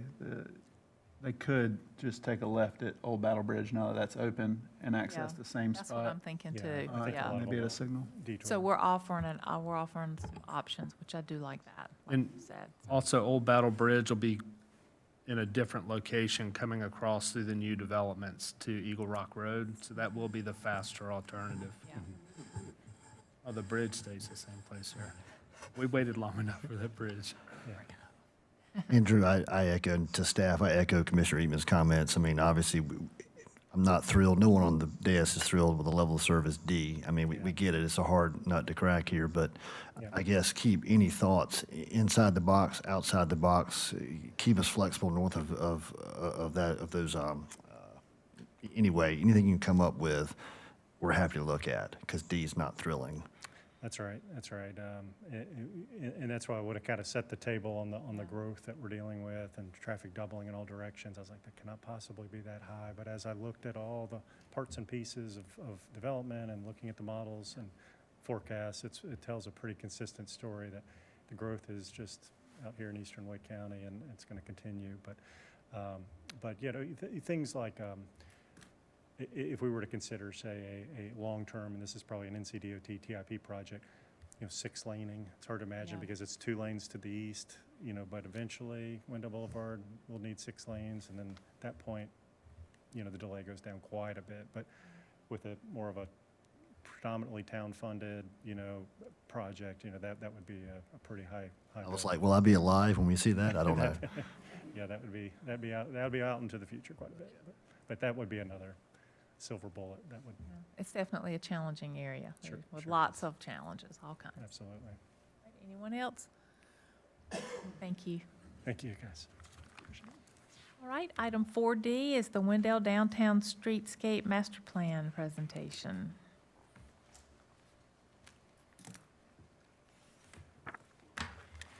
Good evening, Mayor and board members. So tonight, I'm going to give you an update on the downtown streetscape plan. Daniel Watley is here with Withers Ravenel, our consultant. So I'm going to guide through here. So we were back before you in February, giving you an update from the public engagement and the plan. You each received a paper copy, because I know you all love to read large planning documents in your spare time. This document does contain all of the details for the streetscape area. I am going to go over a few slides that we did in the past, give you an update of what's happened since we were here in February, and also Daniel and I can answer any questions you have. We are asking that this item come back to you for a vote and a decision on September 8th, and we'll go over some next steps. Just to give you a project update, we do have Withers Ravenel under contract. We did an RFQ for design services roughly a little over a year ago. We did a lot of community engagement, met with property owners, met with the downtown business community, met with just residents overall about the feel of downtown. Overarching theme for downtown really coincides with our comp plan. Let's create a place where people will linger longer. A successful downtown is one where visitors are enticed by the quality and texture of places. Blueprint Wendell, the town's guiding document on growth in the community, is to strengthen downtown and make it that heart and central gathering place. What you see in this plan is very similar to what you saw in February. Much wider sidewalks for a few blocks of Main Street, flipping that to parallel parking, which gives us a lot more room on the sidewalks for outdoor dining. A lot of our downtown buildings are small. Fitting commercial kitchens and then getting enough tables for people to operate is a challenge. So if we can create more outdoor space where restaurants can have their customers, where we can have public art, we can have additional landscaping, activities for people, we can create that place where they want to linger longer. And so the design you see is traditionally not making a ton of changes on streets except for a few blocks of Main Street. But does have a mix of parking. So during this process, we looked at survey data, imagery of the downtown area. We studied basically 4th Street down to 2nd, Cypress to Pine, including Main Street. This project is scalable as downtown grows out to add those street types in other places, such as Hollybrook area or north if there's development and things like that. So this is a scalable design that can be picked up and moved outside of the study area as well. We did a parking study. We paid a consultant to do the parking study because we all know if I said parking was X, Y, or Z, no one would believe me. So we paid consultants who do parking studies. We did a ton of stakeholder engagement. I will say there is overwhelming support for this plan. There are always people who don't like change, but we have accommodated, we have heard from the public, and I think we've done an amazing job as staff to gather engagement. We have design alternatives.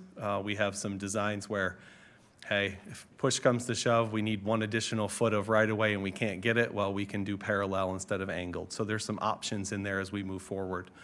There's illustrations and graphics, and then right before you today is the final master plan, which includes all of the details moving forward. We designed for people. We gave them a reason to walk, a safe walk, a comfortable walk, and an interesting walk with this document. We also designed for vehicles and parking. There's a lot of different options when it comes to angled parking. There are people who love angled, there are people who love parallel. Certainly everyone's got their input. I will challenge Wendell to, no matter what you choose, please do it appropriately. Don't do angled parking and leave yourself 3 feet out into the travel lane blocking it. If you're gonna parallel park, stay within the line. So that is our challenge moving forward with no matter what parking we do, stay within the lines. Think about your neighboring cars as well. Street types. We have limited right-of-way in places. How can we make sure they're designed for pedestrians, ADA, accessibility, bike lanes where appropriate, and move people throughout downtown? 3rd Street is one of those corridors that it's rare, that's east to west. It connects this park with Pleasant Grove on the east. We need to make sure cars, pedestrians, and bicyclists can move. We are very fortunate that Main Street is not a state road. We do not have major traffic using Main Street. It is a local street and can accommodate a lot of uses. Parking study looked at where are people parking. They actually used drones and took images during peak times. So the parking study showed where we have existing spots, where we could restripe and add spots, and also where are people parking currently. Parking data currently existing downtown in that study area, 317 spots. We're proposing that with this, there will be an increase to 506, but that does also include the 2 surface parking lots that we obtained during this study time in an exchange for the town hall property. We're still adding parking in that core area. It may not be within the few blocks of Main Street, but in your plan on the front page, you will see street by street what spaces we're adding or deleting. Yes, there's going to be less spaces on that 2 blocks of Main Street, but there are additional areas of parking added. I'll just say on the parking, people have always wanted us to have a vibrant downtown. We are getting that. And so yes, there are parking challenges, but you can see it's mostly during certain times, weekends, during the week.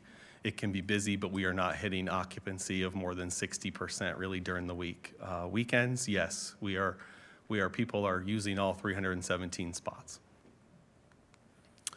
Signal warrant analysis. As I mentioned, Main Street is a non-DOT, non-state road, non-US route, very little local, or very, regional traffic, it's local. And so we did add this onto the study to see if that signal is needed. It will need to be replaced if we did keep it because it is not ADA compliant. There's no pedestrian motions.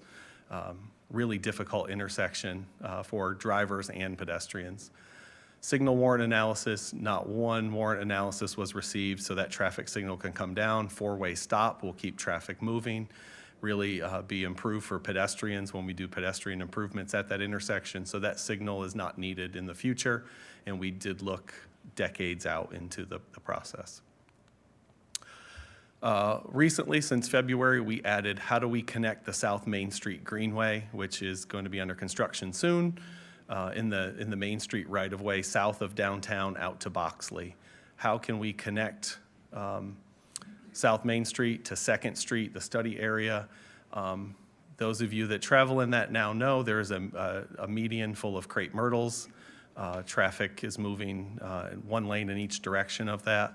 What this plan does is create a 10 to 12 foot multi-use path from where the Greenway ends all the way to 2nd Street, then adds a new median and then 2 lanes of traffic. So that 10, 12 foot multi-use path is in an area separated from vehicle traffic and can, the multi-use path can be used by walkers, bikers, golf carts. The travel lanes can be used by golf carts, cars. So it separates them, which is the right-of-way there is wide and can handle the adjustments.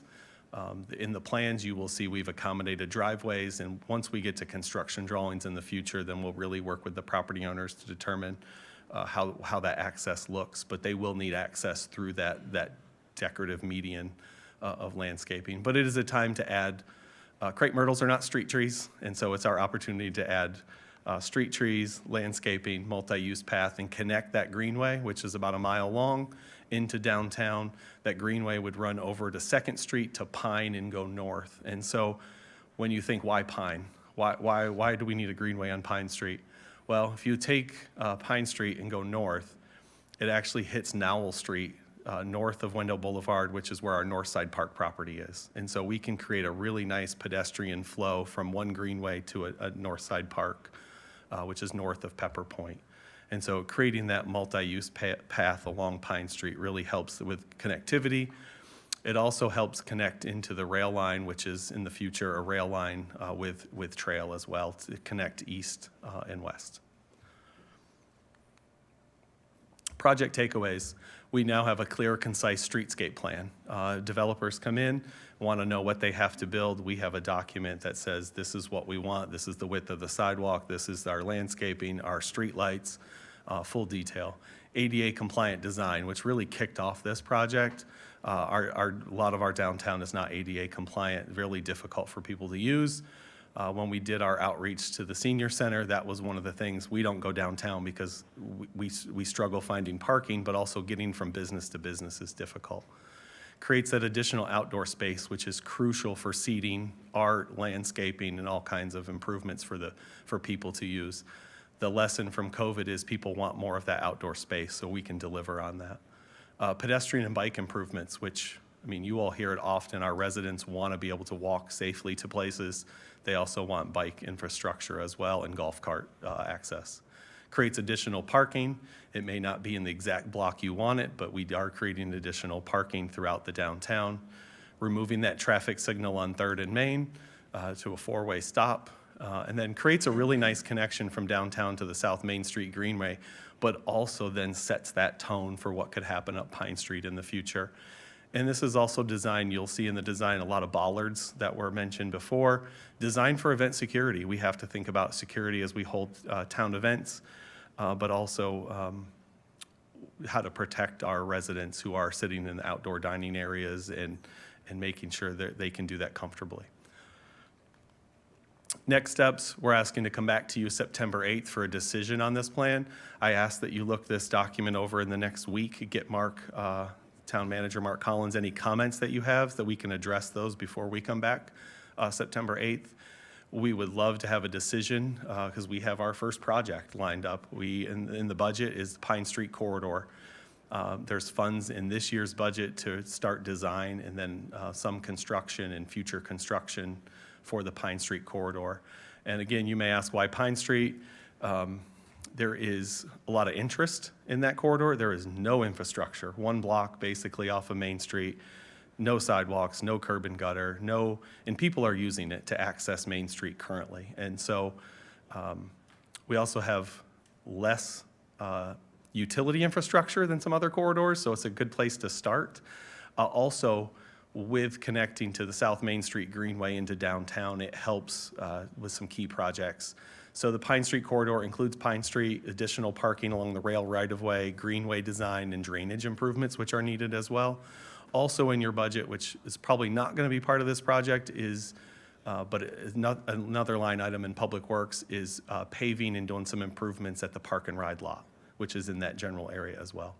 I can field any questions you have on this. We're excited to get this project hopefully finalized soon, and Daniel Watley is here to answer any questions as well. Okay, thank you. Any You're welcome. questions from the board? Comments? Just a little thing. Said it before, and I'll keep saying it. I'm very much not sold on pavers on streets that cars drive on.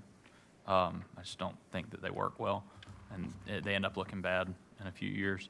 So I think last time we talked about this, we talked about the possibilities of other, imprinted concrete and things like that. And I know that's not the most important thing about all this, but I know in a lot of these images, it still looks like some version of that is contemplated for Main Street. So I think at the very least, I would want to continue to hear that there are options available for how that finish is achieved beyond, we're agreeing that we need to put bricks down on the road.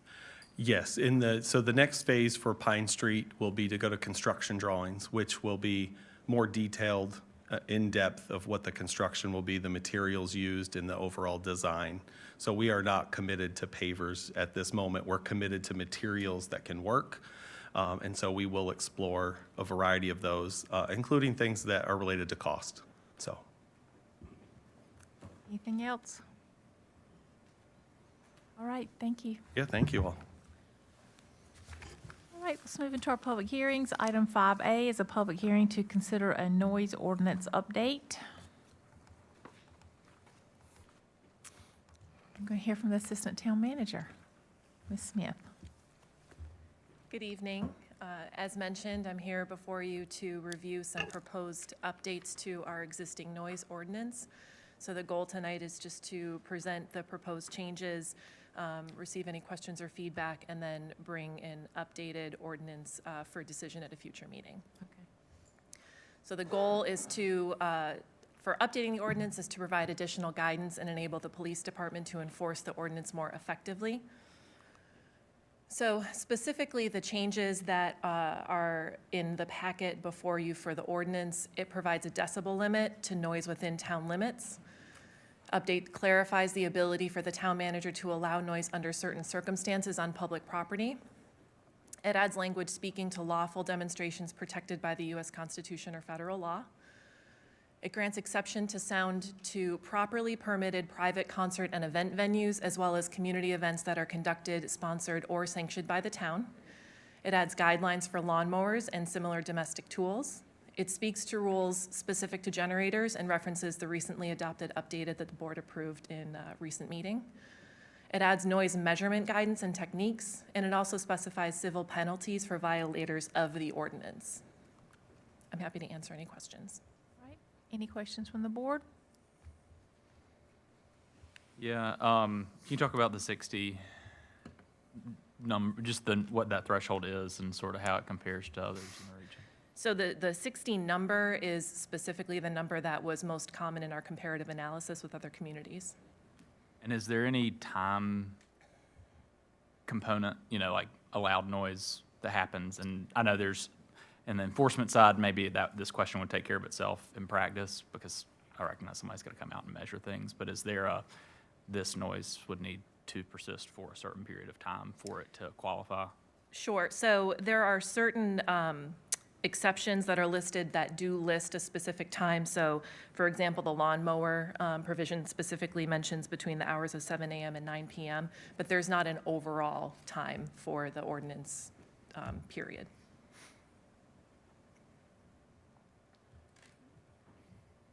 Mind if I jump in for a second? Yeah. I want to get back to Mark on, or staff, on how we define lawnmowers and other domestic devices. Most of my lawn products are imported. I don't know that they would qualify. The point being, I don't know that we've completely hashed that out, and that if we're going after loud sounds, I've gotten on board with the idea of enforcing a specific standard, and I think that that's probably the easiest thing to do all the time. And so to that point, the lawnmower piece is, I appreciate the till 9. I would appreciate the starting at 6 to match it up with the construction language that's in that same chapter.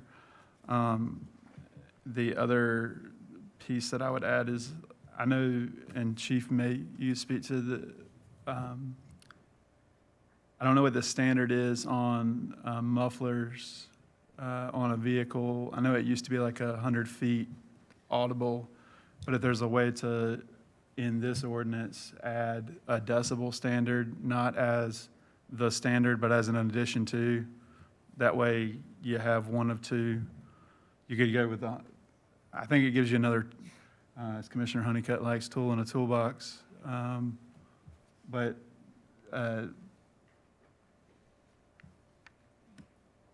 those are my only two. If I can't start my lawnmower, then the guy that rides by with his cat back exhaust at 5 a.m. is equally as offensive.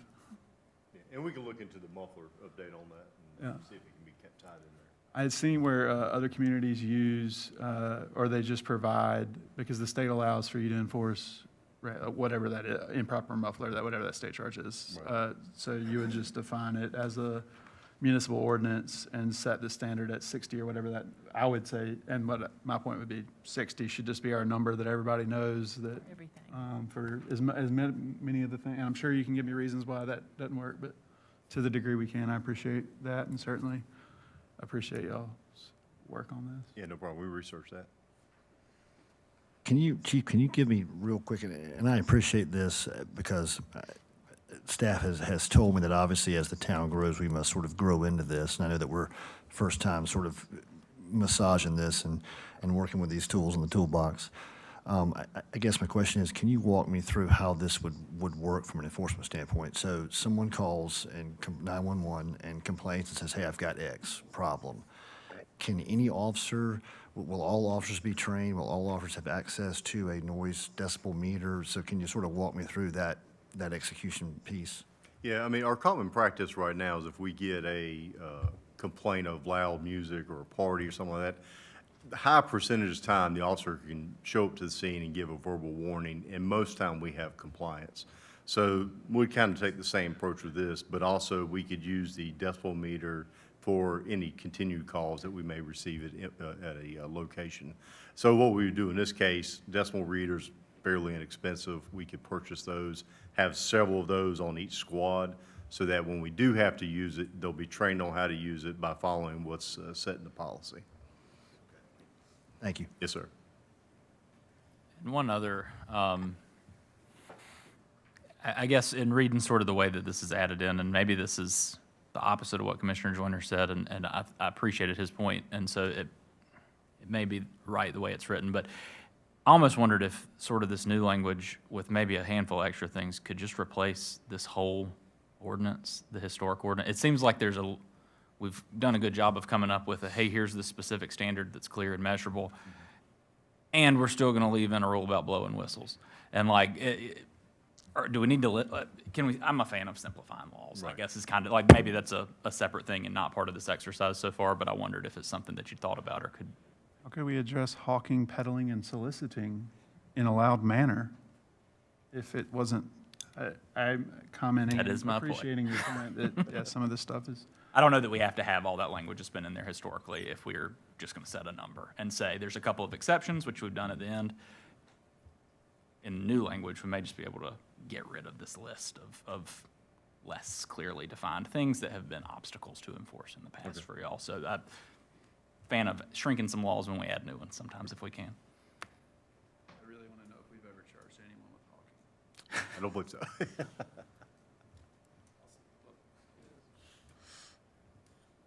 All right, let's open the public hearing. Is there anyone from the public who would like to speak in this matter?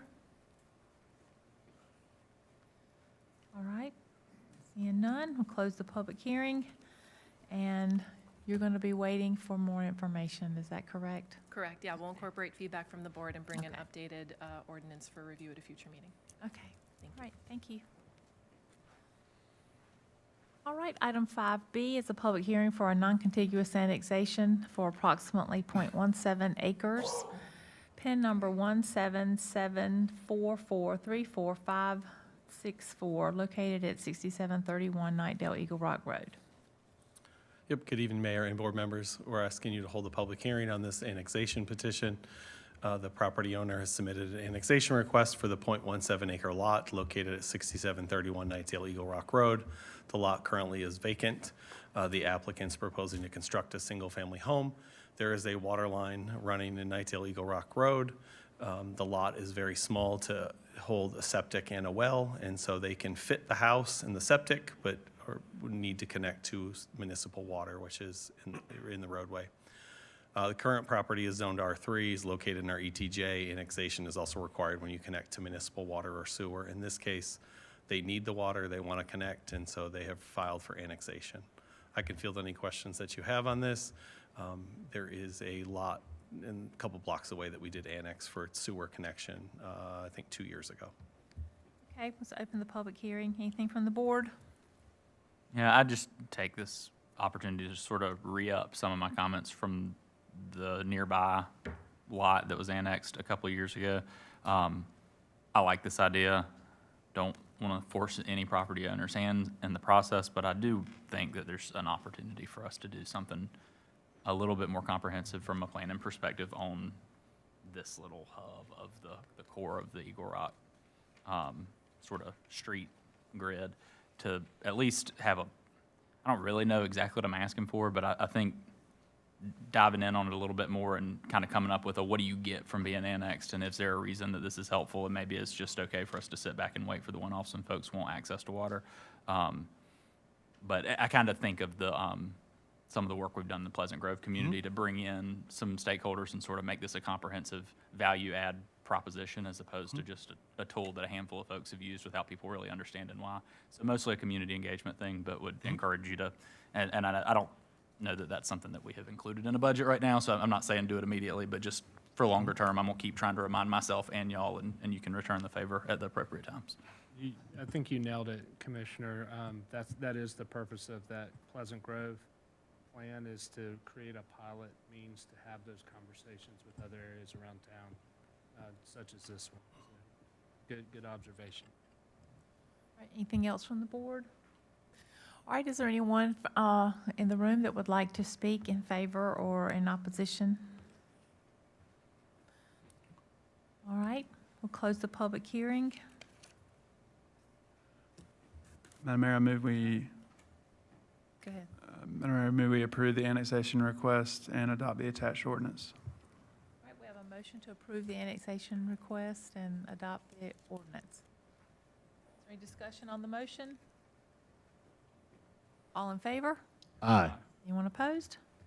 No. All right, we'll move into our administrative items. Item 6A is a fee waiver request by the Greater Pleasant Grove Development Corporation to host the Pleasant Grove, I don't know what BC is standing for, Baptist Church First Annual Youth Banquet at the Wendell Community Center. Mr. Pulaski. Thank you, Madam Mayor, Commissioner. I hope my slides are right, since Brian Coates likes to bring my name up at board meetings. He botched my last presentation up. So I'm here. Everybody play nice. I'm here seeking a fee waiver request by the Greater Pleasant Grove Developmental Corporation to host their first annual youth banquet at the Wendell Community Center. The Greater Pleasant Grove Development Corporation will be hosting their first annual youth banquet October the 4th, 2025, from 4 p.m. to 7 p.m. at the Wendell Community Center. Their first annual youth banquet aims to celebrate and empower the youth of the community, fostering a sense of belonging and encouraging their active participation in both the church and the wider community. This event will provide a platform for young people to showcase their talents and share their experiences and engage with community leaders. The non-waived fees for that event would include one part-time staff at $280, the cleanup fee of $250 for a total of $530, which would be waived from their cost. The Parks and Recreation Commission voted to approve the fee waiver request at its August 5th meeting unanimously. Any questions or comments from the board?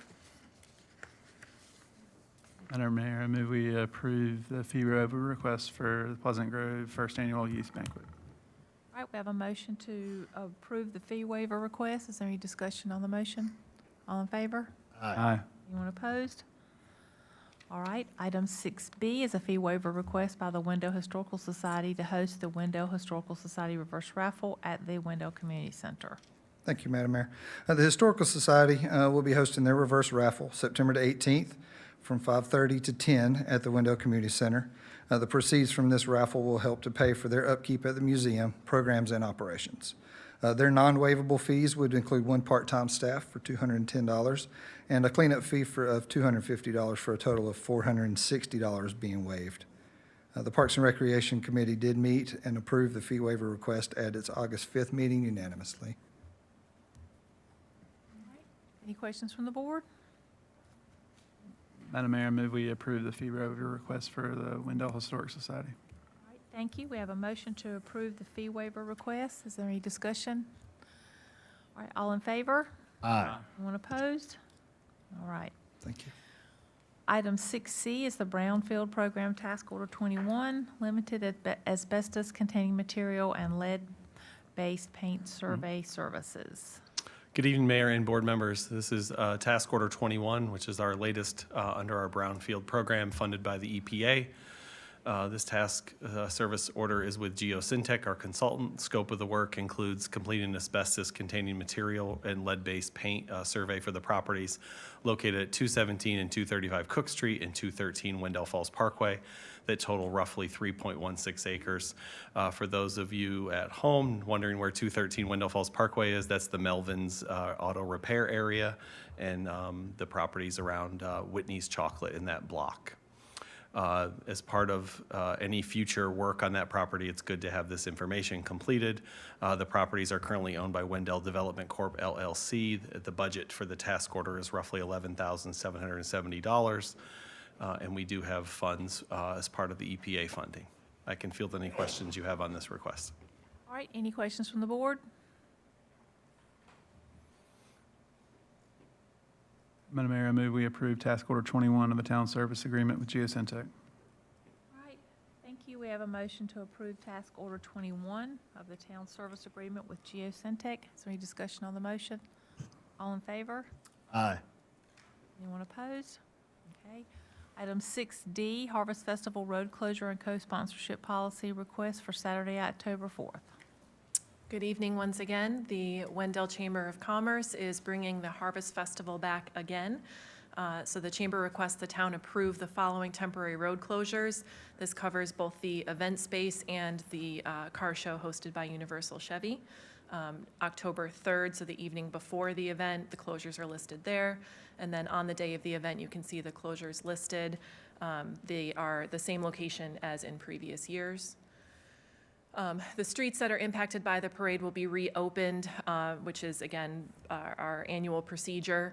Not all sections of the streets will need to be closed for the entire event, so Police and Public Works work to have as many streets open as is possible and safe for the event. In addition, we are adding handicap parking near the perimeter of the event at not only West Campen Street, but also West 3rd Street, East 3rd Street, and at the Women's Club or West 2nd Street. This is in response to feedback we've received for accessibility at events, for people not only attending the events, but also wanting to access downtown businesses. Consistent with past Harvest Festival events, town staff expenses required to manage the normal components are donated to the event. The town manager has authorized overtime pay or compensatory leave for Police and Public Works. There's also a co-sponsorship policy request that formalizes the agreement between the town and the chamber to provide such services. I'm happy to answer any questions. Okay, thank you. Any questions from the board? One comment, Madam Mayor. Just for those that are watching, on Facebook or wherever live or throughout the next couple of months, this is an excellent point to where the public has made feedback at least a year and a half ago. It got to town staff. Town staff has met with all the various and interested stakeholders and parties and now has responded with, and I'm going to ask this, how many new ADA or handicap accessible spaces do we have? I would say at least a dozen additional spaces in addition to probably 20 spaces that were existing previously. Yeah, that's an estimate.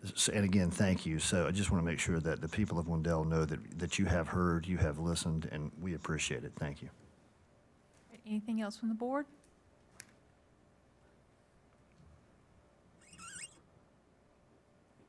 Madam Mayor, I move we approve the road closure and co-sponsorship request for the Harvest Festival. We have a motion to approve the road closure and co-sponsorship request for the Harvest Festival. Is there any discussion on the motion? All in favor? Aye. Anyone opposed? No. All right, thank y'all. All right, we'll move into our other business. First is Campo, Commissioner Eatman. Thank you, Mayor. We had a Campo meeting last week, and one of the highlights was some discussion around other communities in the region adopting microtransit programs. And we've talked about that enough tonight. I won't talk about it anymore, but I think it's exciting that other folks are following our footsteps. An example, I think, for the really important service to give more people access to transportation. That's all for tonight. Thank you. We'll go into our commissioners' comments and start with Commissioner Joyner. Thank you, Madam Mayor. I've had a consistent thought throughout the day today, and it's that people and the people that show up is what impacts any situation in any room or any place that you're in. Today, Wendell should have been impacted. There should have been like the wailing and gnashing of teeth as we went back to school at Wendell Elementary and Wendell Boulevard turned into a grid. And what happened, and I know because I was up at 6:30 before we shut the street down, and then I went and looked and a couple times, was that didn't happen today, and that's not because we magically said we should move it. And as long as I've been on the board, mayor's talked about traffic at Wendell Elementary and where and how and why it should go. And at some point, our very talented staff, but coordinated a school system, police department, a lot of different people to make a very smooth transition today. And kids weren't running back and forth across Wendell Boulevard, and folks weren't tapping their brakes on Wendell Boulevard. That said, it could all go south tomorrow. And if it does, well, guess what? We're all in this together. But we made a pretty solid change. And so I say that because the people didn't show up on Wendell Boulevard where I expected them to. Also, really cool to see Mayor Gray, Sheriff Rowe, Chief Slaughter, waiting to greet our kids as they walked into Wendell Elementary School. I don't know what sort of community everyone's trying to live in, but one that I can walk to Wendell Elementary School and I have the sheriff and the police chief and the mayor there to wish my kid a happy school year. It's pretty solid, and appreciate that it's the folks that show up that make the difference in our community, whether that's showing up to coordinate 12 different agencies over one carpool lane, or it's showing up at 7 o'clock in the morning to greet a bunch of kids that aren't yours. It's appreciated and it goes a long way. So thank you, Madam Mayor. Commissioner Lutz, No comment tonight, Mayor. Commissioner Eatman, Nothing else tonight. Commissioner Honeycutt. One thing I did see, I rode by, I guess the day before, and I rode by and I see the chief of police with at least 10 officers there. And I feel like the mayor was somewhere in the woodwork directing all these things, just to sort of make sure it all worked out. But I appreciate you guys' execution. I think to Commissioner Joyner's point, that's just one more example of why Wendell's a great place to live. So thank you, guys. Commissioner Deloach. Thank you, Madam Mayor. I'll just mention a very similar thing. It's taking place at Lake Meyer Elementary.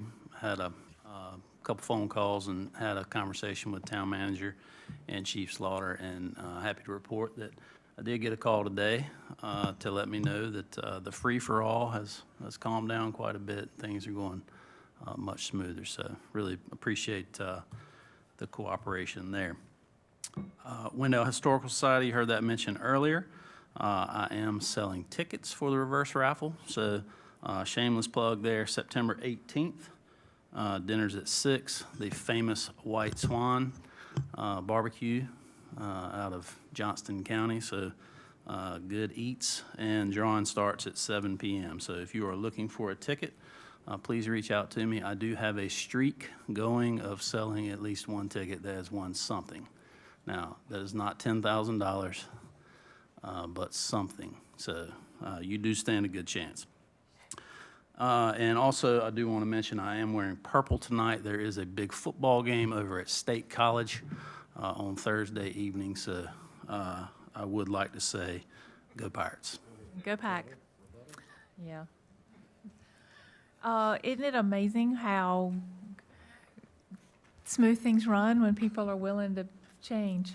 It didn't take as long at Lake Myra Elementary, thank goodness, as it did at Wendell Elementary, but it was nice. I went out there this morning and stopped, and it was eerily quiet. I even thought, am I here on the wrong day? It was so calm and quiet. It was very nice. So, quick reminder for anyone who doesn't know, because a few parents did come the wrong way. The Wendell Boulevard entrance to Wendell Elementary School is school buses, other buses that bring children, and safety patrol members only are to be dropped off there. All carpool is in the other entrance on Academy, and you need to go back down Marshburn, look on Wendell Elementary site, look on Town of Wendell. We even have a video of taking the route and how to get through and everything. So it ran much smoother, and I was real pleased to see how that happened. Another thing about school starting, the traditional calendars in Wake County started today, and I just want to remind everybody, I think I remind everybody every year, to please be cautious around school buses and school bus stops. It doesn't matter, every single year there are tragedies that happen and people are careless, and when the red lights come on the bus, you're not supposed to pass the bus. There's nowhere that anyone's going that's worth that, and you will get a ticket if you're in Wendell, right, Chief? You will, and you need to not stop school buses, and just be aware that at school bus stops, we all know where they are. Children maybe aren't making the best decisions at that moment because they're excited about school and they're talking with their friends, and just slow down and be careful of that, please. Quick reminder, town offices are closed on Monday, September 1st for the Labor Day holiday. I hope you're going to do something fun with your families. And this Friday night at the Wendell Community Center from 7 until 8 is the Battle of the Badges. The Wendell Police and the Wendell Fire Department are having a big dodgeball game, which I think is going to be so much fun. I've got an idea about who I think might win, but I'm not going to comment. But I will be there. So I'm looking forward to that. And my whole family, I think, has shown an interest in coming, so we might all be there. Anyhow, do we have a motion to adjourn? So moved. We're adjourned.